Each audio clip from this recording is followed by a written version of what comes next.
Rotation क्या है? When any monosaccharide is dissolved in amphoteric solution, then the optical rotation of this solution changes gradually, then reaches an equilibrium value. Example अगर हम देखें तो alpha D glucose का value कितना है 112.2, beta का 18.7, तो ये इक्विलिब्रियम में जाके 52.7 में होता है। मिक्सचर में एक इक्विलिब्रियम मिक्सचर में 63% होता है बीटा एनोमर, 37% होता है अल्फा एनोमर। ये हो गया म्यूटर रोटेशन। म्यूटर रोटेशन क्यों होता है? Not possible without the presence of amphoteric solution solvent which can function both as acid and base. Okay, it appears when mutar rotation takes place the structure opens and then recloses in the inverted position or the original position to give alpha and beta anomer. ठीक है, तो अगर हम लोग एक pyridine solution जैसे कि pyridine is act as both basic solvent और in क्रेसॉल solution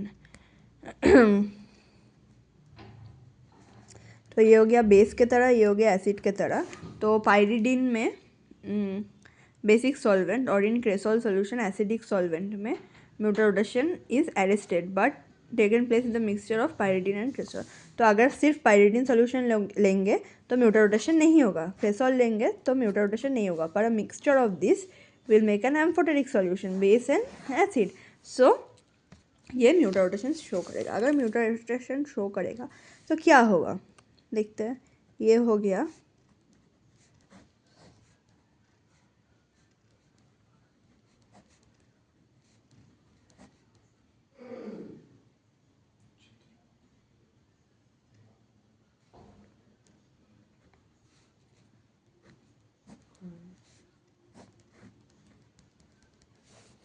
ऐसा टाइप का कुछ स्ट्रक्चर होता है अल्फा में।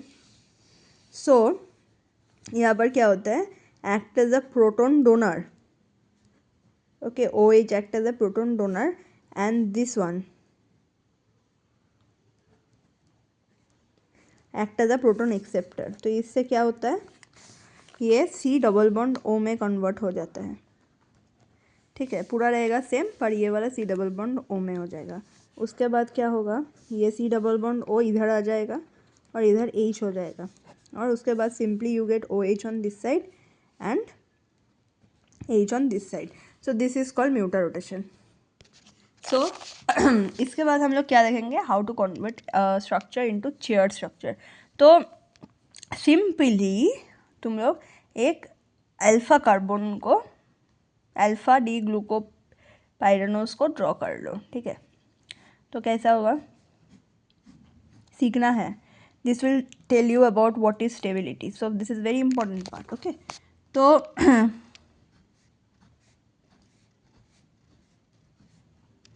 HOH OH sorry HOH OHH HOH CH2OH H। तो ये हो गया अल्फा डी ग्लूकोपाइरानोज। तो इसको आप चेयर कॉन्फ़िगरेशन में कैसे करेंगे समझो। ऐसे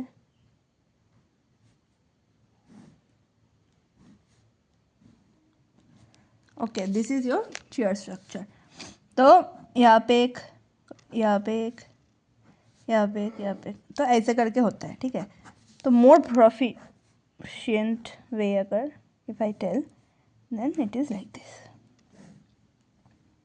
ओके, नाउ कैसे होगा पोजीशंस डिसाइड।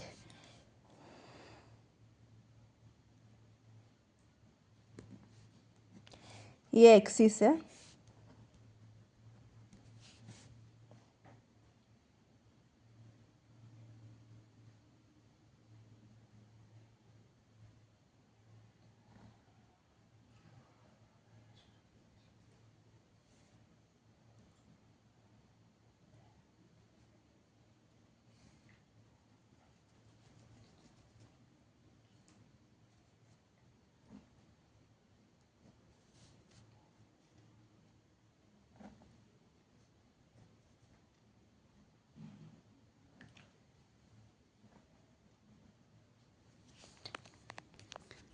सो ऐसे होता है, इसको मार्क करना। ठीक है, यहाँ पे एक O होता है। So how do you do it?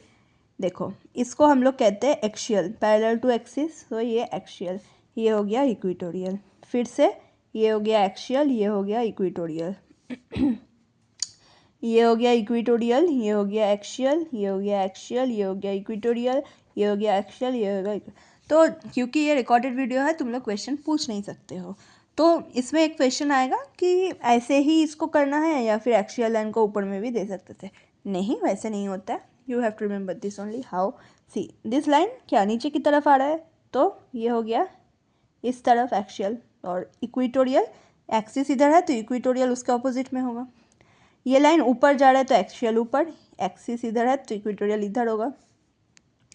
ये लाइन नीचे आ रहा है तो इधर होगा एक्सियल और इसके ऑपोजिट होगा इक्वेटोरियल।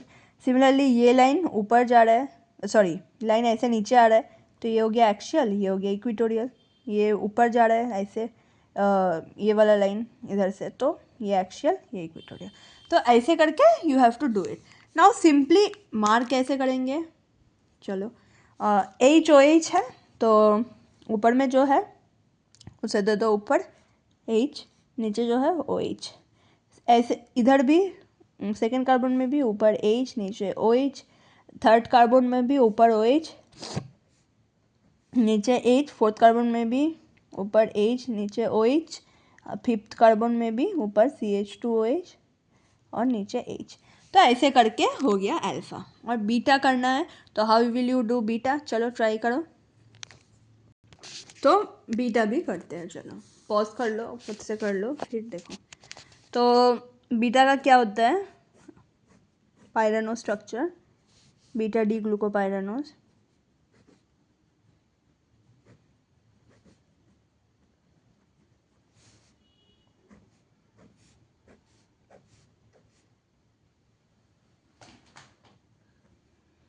तो HOH होता है अल्फ़ा में, OHH, HOH, OHH, HOH, CH2OH, H। तो इसको सिंपली तुम चेयर स्ट्रक्चर में बैठाओ, कैसे बैठाओगे? ओके, इधर नीचे की तरफ आ रहा है axial, opposite to the axis equatorial. ऊपर की तरफ जा रहा है axial, opposite to the axis equatorial. नीचे की तरफ आ रहा है एक्सियल, इधर इक्वेटोरियल। ऊपर की तरफ आ रहा है एक्सियल, इक्वेटोरियल। ये वाला नीचे की तरफ आ रहा है एक्सियल, इक्वेटोरियल। तो ऐसे करके मार्क कर लिया। चलो, अब यहाँ पे ओ रहता है, तो ये हो गया OH H, OH H, H OH, OH H, H OH, CH2OH H। तो ये हो गया बीटा वाला, ठीक है। तो अब क्या देखना है? स्टेबिलिटी देखना है। हम लोग क्यों देख रहे हैं चेयर स्ट्रक्चर? For stability. तो स्टेबिलिटी किस बेसिस पे डिसाइड होता है? Stability is decided on the fact of कि मोर इक्वेटोरियल पोजिशंस में मोर क्या होता है? बाल्की ग्रुप रहेगा। तो बाल्की ग्रुप कहाँ है? बाल्की ग्रुप ऑब्वियसली OH है, तो स्टार्टिंग में ही इसमें OH एक एक्सियल में हो गया, पर बाकी सब OH इक्वेटोरियल में है। पर यहाँ पे OH सारा OH इक्वेटोरियल में है, तो ज़्यादा स्टेबल कौन सा हुआ? जैसे कि मैं बोली कि all the bulky group should be in equatorial position, so beta में हुआ, इसलिए बीटा मोर स्टेबल है। अल्फ़ा क्यों नहीं स्टेबल है? बिकॉज ये वाला OH जो है क्या होता है, ऑल दिस H के साथ रिएक्ट करना स्टार्ट कर देते हैं। 1,3 डाइपोल इंटरेक्शन हो, डायएक्सियल इंटरेक्शन हो जाता है, ठीक है। तो इसलिए 1,3 डायएक्सियल इंटरेक्शन ज़्यादा हो जाता है, तो इसलिए वो अनस्टेबल बना देता है स्ट्रक्चर को। तो alpha D glucopyranose stability hindrance हो जाता है, 1,3 डायएक्सियल इंटरेक्शन हो जाता है। इसको क्या कहते हैं हम लोग? 1,3 डायरेक्शनल इंटरेक्शन। तो ये नोट कर लो एनोमेरिक इफेक्ट क्या होता है। अब इसके बाद हम लोग आते हैं एनोमेरिक इफेक्ट क्या होता है, क्योंकि कभी कभी ये बीटा वाला स्ट्रक्चर ज़्यादा स्टेबल होता है इस एनोमेरिक इफेक्ट के लिए। 1,3 डायरेक्शियल इंटरेक्शन से एनोमेरिक इफेक्ट का स्ट्रेंथ ज़्यादा है, क्यों, और एनोमेरिक इफेक्ट है क्या। तो एनोमेरिक इफेक्ट क्या होता है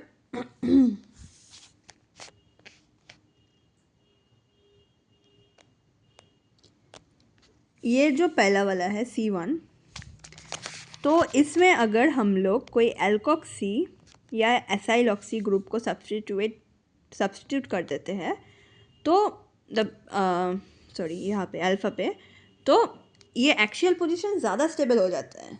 ठीक है। सो एनोमेरिक इफेक्ट क्या कहते हैं, when we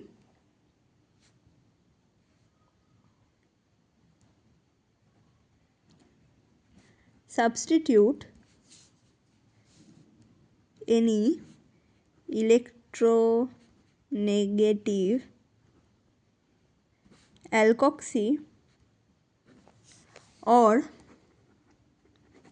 acyloxy group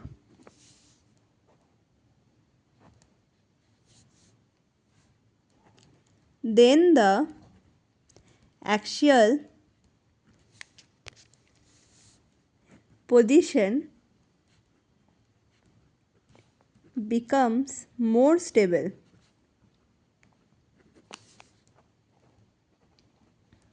than the equatorial position.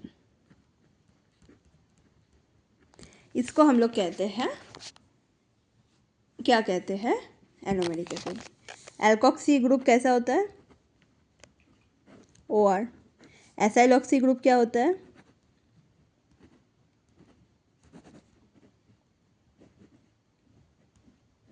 OR। तो ये सब अगर सब्स्टिट्यूट करेंगे एक्सियल पोजीशन में जैसे कि अल्फा में तो हो जाएगा। तो एक एग्जांपल लेते हैं OCH3। ये हो सकता है, तो हाँ हो सकता है, क्यों नहीं हो सकता है। तो ये OCH3 स्ट्रक्चर का नाम क्या होगा, अभी तक क्या था, अल्फा डी ग्लूकोपाइरानोसाइड। अब क्या हो जाएगा, मिथाइल डी अल्फा ग्लूकोपाइरानोसाइड।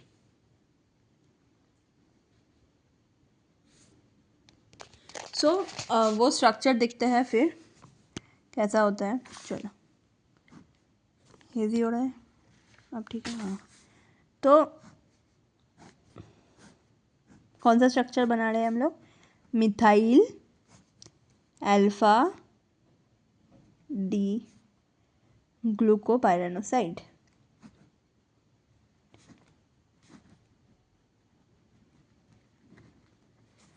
तो यहाँ पे क्या हो जाएगा, एक्सियल ऐसा था, इक्वेटोरियल ऐसा था, एक्सियल ऐसा था, इक्वेटोरियल ऐसा था, axial equatorial, axial equatorial.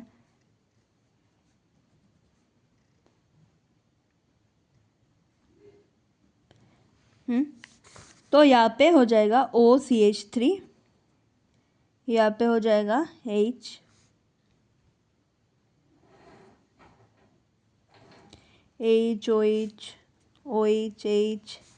HOH, CH2OH।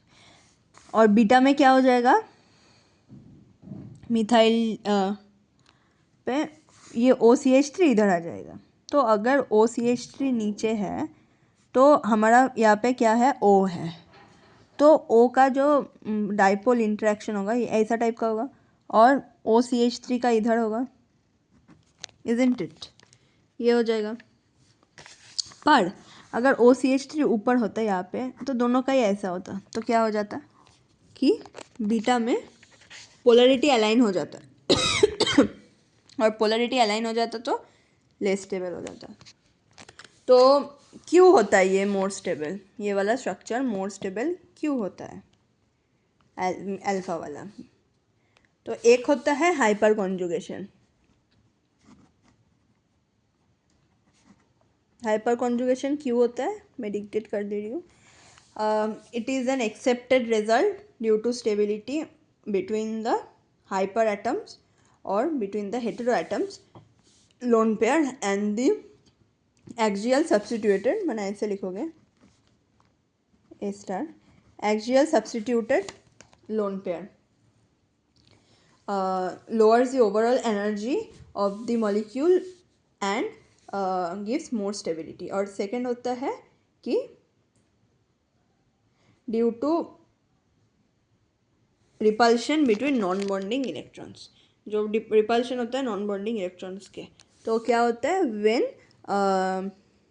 this methyl group या फिर alkoxy या ethyloxy group is present in the axial position, then the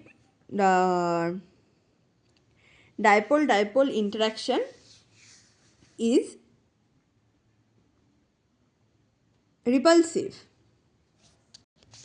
So when this one is in the equatorial position, methyl group or alkoxy group, then these two, मतलब one lone pair of the oxygen or non-bonded electrons of the oxygen and the non-bonded electrons of the methyl group or the alkoxy group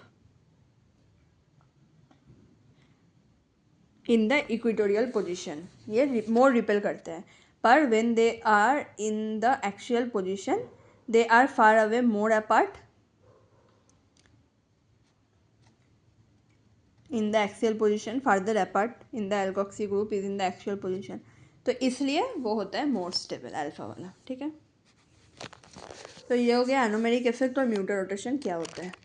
thank you.